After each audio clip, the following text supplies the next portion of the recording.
A Day in My Life as a Content Creator Mom at the age of 17. Hello mga mi, ngayong araw nga samahan nyo na naman ako. Lilinisin ko nga tong kusina namin at napakadumi na nga. Hindi ko nga kasi siya magawang malinis ng mga nakaraang araw at gawa nga ng marami kong ginagawa. At una ko nga ginawa mga mi ay hinugasan ko nga muna itong mga pinggan na pinagkainan namin kaninang umaga. Binalawan ko nga muna mga mi bago ko sabunin. Ayoko kasi na pagka sinasabon ko na yung mga pinggan ay may mga kanin-kanin pa. At pagkatapos ko nga mabanlawan ay sinabon ko na rin. At pagkatapos ko nga sabunin ay hinugasan ko na rin at pinagtataob ko nga muna sa tray para nga matiktik yung tubig bago ko ilagay sa lagayan ng mga plato. Pagkayari ko nga mag-urong mga mi, kumuha nga lang ako ng palanggana at nilagyan ko nga ng Sunrox at onting tubig. At pupunasan ko nga tong lababo, gawa nga ng nilalanggam na. At binaba ko nga lang tong tray para nga mas mapunasan kong mabuti at kumuha nga lang ako ng tuyong basahan at pinunasan ko yung pinanggalingan ng tray at gawa nga ng may naipon na tubig sa gilid. At pagkayari nga mapunasan ng tuyong basahan ay pinunasan ko na rin ng may Sunrox at pinunasan ko na rin tong ibang part ng lababo at hanggang dito nga ay ginagapangan na nga rin ng langgam. At tinanggal ko na nga muna tong lagayan ng plato para nga mapunasan yung ilalim at baka nga ako dito nagmumula yung mga langgam. At dahil nga last week ay may natapon ditong sopas. Pagkayari ko nga mapunasan ay binalik ko na rin at yung isa nga naman yung tinanggal ko para nga mapunasan ko rin yung ilalim. At pupunasan ko na nga tong ibang part ng lababo pati nga tong lamesa. Paano ba naman kasi hanggang dito ay umaabot pa nga yung langgam.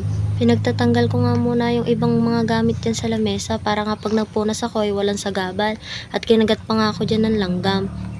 At pagkatapos ko nga mapunasan yung lamesa ay sinunod ko na nga rin tong ibang part ng lababo at pinunasan ko na nga rin. At pagkatapos ko nga mapunasan lahat ay pinagbabalik ko na nga tong mga gamit na pinagtatanggal ko kanina. At pagkayari ko nga ay sinunod ko na nga rin tong linisan tong kalan. Paano ba naman kasi nagpakat-pakat na nga talaga yung mga dumi. At pagkatapos ko nga malinisan ay pinagbabalik ko na nga rin tong mga tungko ng burner. At pati nga tong mga pinagluluto ng asawa ko kanina. At nagwalis na nga rin ako, inuna ko nga tong sala. Ganyan nga kasi talaga ako magwalis. Inuuna ko yung nasa sala bago yung nasa kusina. At habang nagwawalis nga ako ay nakita ko nga dyan yung tsinelas ng anak ko. Dyan lang pala nakalagay, nahilo-hilo na ako kakahanap. At bago nga ako magwalis din sa kusina, ititiklopin ko nga muna itong playpen ng anak ko. Nagmagaling pa nga ako at akala ko nga madali lang itiklop, yung pala ay napakahirap. Ano ba naman kasi napakatigas talaga ng pindutan bago maitupi itong playpen na to. At hindi ko nga maitupi, tinawag ko na nga dyan yung asawa ko at siya nga talaga itagutupi niyan. At sabi pa nga sa akin ng asawa ko dyan, itatapakan ko nga lang daw yung ilalim para nga daw maitiklop ko. Pero kahit anong tapak ang gawin ko ay ayaw niya talaga matiklop at pagkatiklop nga ng asawa ko ay ako na nga yung naglagay ng cover. At pagkatapos nga ay nagwalis na nga rin ako din sa kusina. Napakabuhangin nga dito, paano ba naman kasi yung mga aso ay pasukan ng pasukan at pati nga tong ilalim ng lamesa ay may mga langgam. At pagkatapos ko nga magwalis ay naglampaso naman ako para nga matanggal yung mga dumi na nakapakat sa linoleum. At dating gawin nga dito ko nga ulit inuna sa sala. Pagkalampaso ko nga sa sala ay tinapatan ko nga ng electric fan para nga mabilis matuyo. At nilampaso ko na nga rin tong kusina, bukod kasi sa may putik-putik ay nagtapon-tapon din kanina yung tubig habang nililinis ko yung lababo. At para nga din mawala na yung mga langgam. At kumain na nga muna ako mga mi, paano ba naman kasi nakakapagod at nakakagutom nga naman talaga maglinis. At pagkatapos ko nga kumain na kami, kinabit ko nga lang tong laruan ng anak ko sa walker niya. Tinanggal kasi ito ng asawa ko, nakausap ng biyanan ko.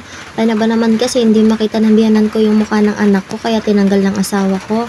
At habang nga kinakabit ko nga yan, ay nagpapakyut pa nga dyan yung anak ko. At lumabas nga ako para magwalis kasi nakita ko yung asawa ko na siya na nagwawalis. Kaya ipapakita ko na lang sa inyo mga mi yung view dito sa amin. Maganda naman talaga yung view dito sa amin kaso nga lang inipang labanan.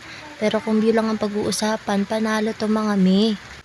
At eto na nga mga mi yung before and after. Nagmukhang bahay nga na naman tong bahay. At dahil nga mga mi hanggang dito na lang ang video na ito ay magpapaalam na nga ako. Bye! Thanks for watching!